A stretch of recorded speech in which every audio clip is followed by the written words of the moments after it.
Gusto ko po sanang sumama sa field trip eh. Pasensya na anak ha. Hindi ka sasama sa field trip. Wala kasi tayong pambayad dun eh. Alam mo naman na mahirap yung buhay natin, di ba? Pero, huwag ka mag-alala. Kanina meron ako nakitang mga gamit na cup noodles. Hindi na tayo mag-share sa isang baso lang. Ito, magagamit pa natin to kaya pinulot ko eh. Sayang din kasi to. May baso na tayo. Oo naman, bayad na kami no. Dalawa kami ng mami ko ang sasama sa field trip. Alam mo naman taon-taon kami sumasali sa field trip, di ba? Ito parang bago sa akin. Eh, ikaw, De La Cruz, sasama ka ba? Hindi yan sasama si De La Cruz. Wala namang pambayad dyan eh. Di ba De La Cruz? Hindi ako sasama. Wala kami pambayad eh. Doon lang yan sa bahay nila. Gagawa ng special project. Ganun na nga. Tara na. Ano kaya yung pinabaon sa akin ni Mama? Siguro, toyo at mantika ulit to. Paborito ko yun eh. Sarap ng baon ko. Fried chicken. Totoo ba to? Oh, De La Cruz, isang himala. Hindi toyo at mantika ang ulam mo. May pugo. Palakpakan natin si De La Cruz. Kahit papano, nag-evolve yung baon mo. Pugo, 2 piraso. Mabubusog na siya nun. Di ba, De La Cruz? Congrats! Ma, nandito na po ako. Ma, nak, nakain mo ba yung pinabaon ko sa'yo? Opo, nakain ko po. Maraming salamat dun, Ma. Ma, baka magkasakit ka niyan. Lagi na lang asin yung kinakain mo. Ano ka ba? Sanay si nanay dito. Asin, para lang may lasa yung kanin, di ba? Huwag mo na ako isipin. Ang mahalaga, busog ka. Salamat po, Ma.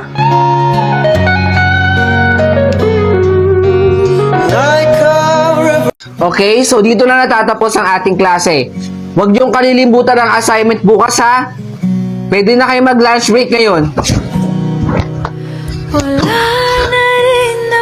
De La Cruz! Magdahan-dahan ka! Sorry po, ma'am. Saan kaya pupunta yun? At nagmamadali si De La Cruz. Ali, ang aral sa napag-usapan natin ngayon ay maging masaya tayo sa tagumpay ng ating mga kaibigan at pamilya. Oh, ayan, sige. Lunch break yun na ulit. De La Cruz! Pasensya na po ulit, ma'am. Nagmamadali ka na naman ba?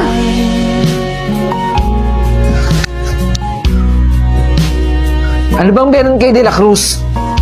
Ba't lagi siya nagmamadali? Nakakapagtaka, ha? Okay, class. Bago tayo mag-lunch break, meron lang ko paalala sa inyo. Usap-usapan ngayon dito sa eskwelahan natin na may nagnanakaw daw dito. Inuulit ko, masamang gawain yun, ha? Sige na, pwede na kayo mag-lunch break. De La Cruz, ano kayang ginagawa ni De La Cruz? Ilang araw na siyang nagmamadali, ah. Masundan nga. Dito sa CR?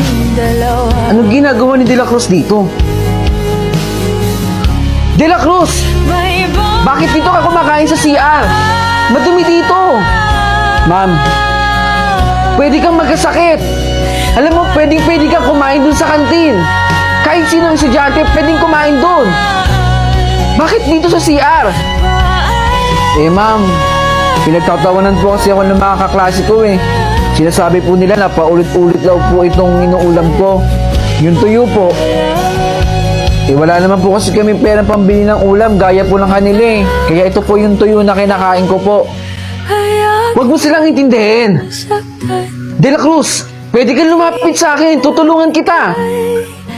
Maraming salamat po, ma'am.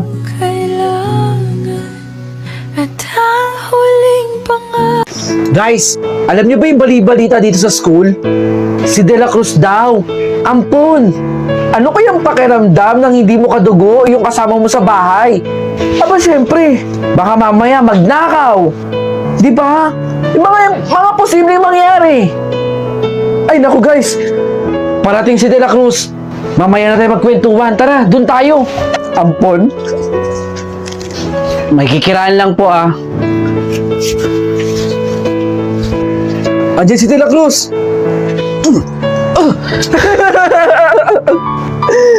De La Cruz!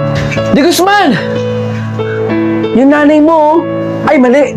Nanay-nanaya mo pala. Ano nanay-nanayan? Oh, hindi ba't hindi mo naman siya tunay na nanay? Di mo ba alam? Bali-balita dito sa school na ampon ka daw. Eh ano naman kung ampon? May problema ba doon, Di Guzman? Wala naman. Kaya lang, di ka ba nahihiya? Hindi mo naman sila kadugo, di ba? Tawag ka ng nanay-nanayan mo. Bilisan mo na, De La Cruz. Okay, class? Gagawa kayo ng letter para sa mga nanay nyo dahil sa celebration ng Mother's Day. Okay ba? Paano naman po si De La Cruz? Eh yung nanay-nanayan niya, hindi naman talaga niya tunay na nanay. Pero sa bagay, Mother's Day naman, pwede na din De La Cruz. Ay, Ma, o anak, nandito na po ako. Meron pala akong bibigay, Ma. Happy Mother's Day po.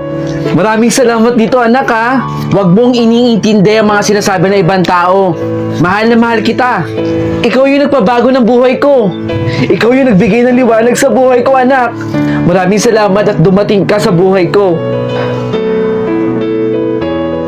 Andito na lang yung mag-aampon sa akin, eh.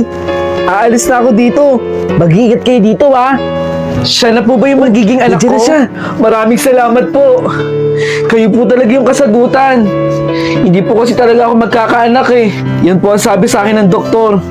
Tara, aalagaan kita at ituturing kita ang tunay na anak ko.